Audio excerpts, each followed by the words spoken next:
बघ ना, तीन चार ड्रोन आहे चालू होते। नमस्कार, आपण पाहत आहात पुणे लाईव्ह न्यूज। पाहुयात आज दिवसभरातील ठळक घडामोडी।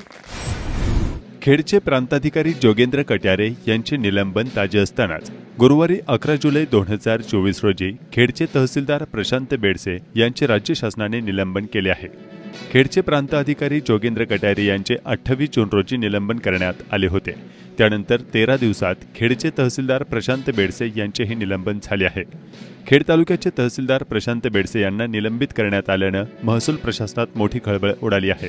खेड तालुका वकील बार असोसिएशनच्या वतीने तहसीलदार कार्यालयाच्या आवारात वकील मंडळींनी पेढे वाटून तहसीलदार प्रशांत बेडसे यांच्या निलंबनाचे जल्लोषात स्वागत करून समाधान व्यक्त केले। ही निलंबनाची कारवाई सोलापूर जिल्ह्यात मोहोळ तहसीलदार पदावर प्रशांत बेडसे कार्यरत असताना कोविडच्या नियमांचे उल्लंघन करणे, सर्वसामान्य नागरिकांना आणि वकिलांना अपमानास्पद वागणूक देणे आदी गंभीर स्वरूपाच्या तक्रारी होत्या। शासनाची ही प्रतिमा मलिन केली।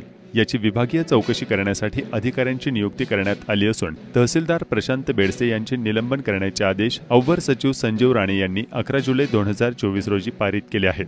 लोकसभा निवडणूक कार्यक्रम जाहीर होण्यापूर्वी मंत्रालयात तहसीलदार प्रशांत बेडसे यांच्या निलंबनाची फाईलवर सही होऊनही निलंबनाची फाईल गुलदस्त्यात होते। तहसीलदार प्रशांत बेडसे यांच्या मंत्रालयात गेली 8 महिन्यांपासून येरझऱ्या सुरू होत्या।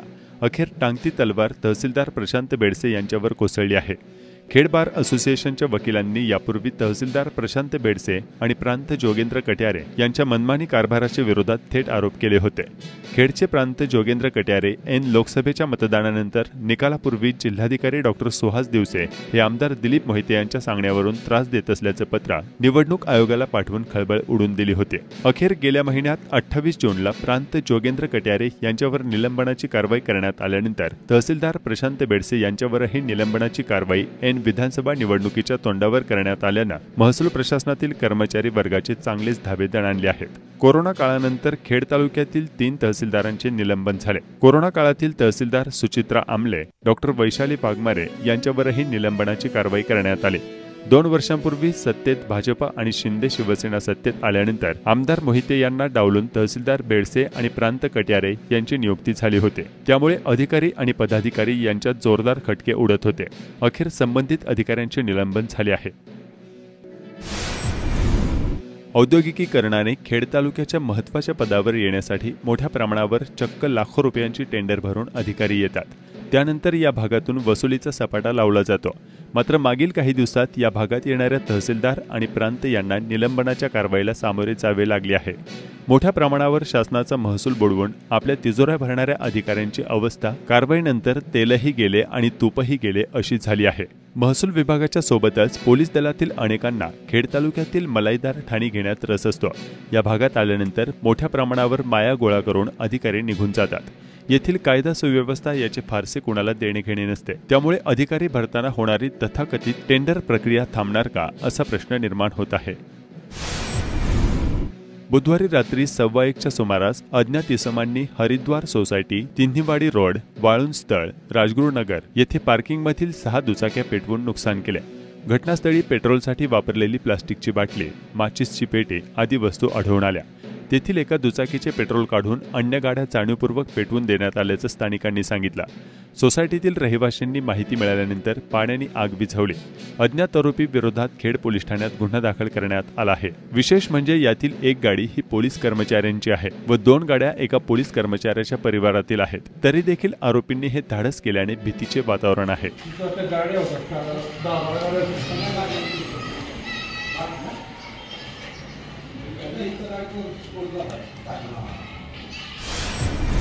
पावसाने अजूनही दडी मारली आहे।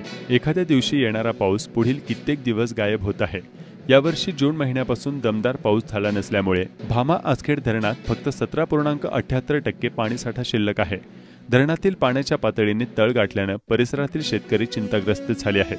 खेड तालुक्यासह शिरूर तालुक्याचे नंदनवन करणाऱ्या चासकमान तालुका खेड धरण परिसरासह पाणलोट क्षेत्रात पाऊस दडी मारून बसलेला आहे। चासकमान धरणात फक्त 13.35% इतका पाणीसाठा आहे। भीमाशंकर परिसरात होणाऱ्या पावसाच्या भरवशावर अवलंबून राहण्याची वेळ सध्या आली आहे। खेड तालुक्यातील ढेहणे येथील अक्षय ज्वेलर्स दुकानाच्या गाळ्याचे शटरच्या कुलपाच्या पट्ट्या अज्ञात चोरट्याने वाकवून व तोडून शटर उघडून दुकानातील 1,53,000 रुपये किमतीचे चांदीचे मासोळी, जोडवे, घुंगरू, चैन आधी 4373 ग्राम वजनाचे चांदीचे दागिने चोरून नेले आहेत। गुरुवारी 11 जुलै रोजी सकाळी सदरचा प्रकार उघडकीस आला। अक्षय राजेंद्र मैड वय 27 वर्ष राहणार डेहणे यांनी याबाबत खेड पोलीस ठाण्यात तक्रार दिली आहे। त्यावरून अज्ञात चोरट्यांवर गुन्हा दाखल करण्यात आला आहे। चाकण शिक्रापूर महामार्गावर मोहितेवाडी येथील हॉटेल पंजाबी समोर गुरुवारी 11 जुलै 2024 रोजी रात्री 9च्या सुमारास भरधाव वाहनाने दोघांना उडवले। त्यातील एकाची प्रकृती गंभीर आहे। आदित्य कुमार व संतोष राठोड दोघे राहणार कोरेगाव। अपघातातील जखमींची नावे असल्याची प्राथमिक माहिती समोर आली आहे। जखमींना तातडीने रुग्णालयात पाठवण्यात आल्याचे मोहितेवाडी येथील रहिवासी ॲडव्होकेट निलेश मोहिते यांनी सांगितले आहे।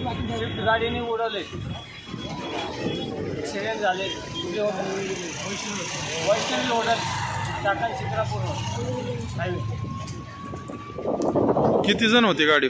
2 जण। उडवलंय कोणी? फोरवाली गाडी, 4 व्हीलर। त्याचं नाव काय होतं उडवलेलं? नाव काय त्याचं? आदित्य कुमार, माझा संतोष राठोड। जिल्हा परिषद प्राथमिक शाळा भांबोली येथे ग्रामस्थांच्या सहकार्याने व ग्रामपंचायतीच्या सौजन्याने विविध वस्तूंचे वाटप करण्यात आले। यावेळी सरपंच शीतल पिंजन, उपसरपंच अर्जुन राऊत व मान्यवर उपस्थित होते। खेड तालुक्यातील गुळाण येथे मध्यरात्री ड्रोन फिरत असल्याचे व्हिडिओ स्थानिकांनी पाठवले आहेत। याबाबत प्रशासन काहीही कार्यवाही करत नसल्याने नागरिकांमध्ये भीतीचे वातावरण आहे।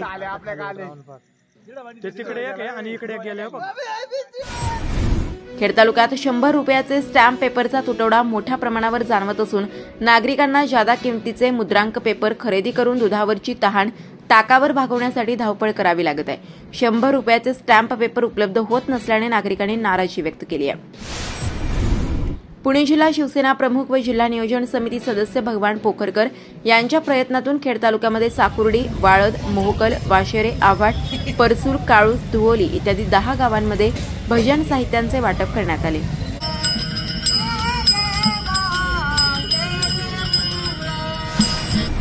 खेडचे उपविभागीय पोलीस अधिकारी म्हणून अमोल मांडवे यांनी नुकताच पदभार स्वीकारलाय। अमोल मांडवे हे पालघर जिल्ह्यातून बदली होऊन आले आहेत। डीवायएसपी सुदर्शन पाटील यांची संभाजीनगर येथे सहाय्यक पोलीस आयुक्त म्हणून पदोन्नती बदली झाली आहे।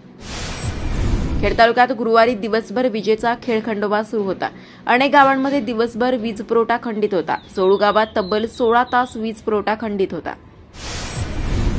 गुरुवार हा औद्योगिक सुट्टीचा दिवस असल्याने नेहमी वाहतूक कोंडीत अडकणाऱ्या पुणे नाशिक महामार्गावर रहदारी कमी झाली होती।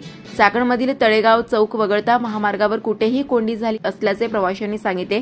त्यामुळे औद्योगिक वसाहतीतील वाहनांमुळे मोठ्या प्रमाणावर कोंडी होत असल्याची बाब समोर येत आहे।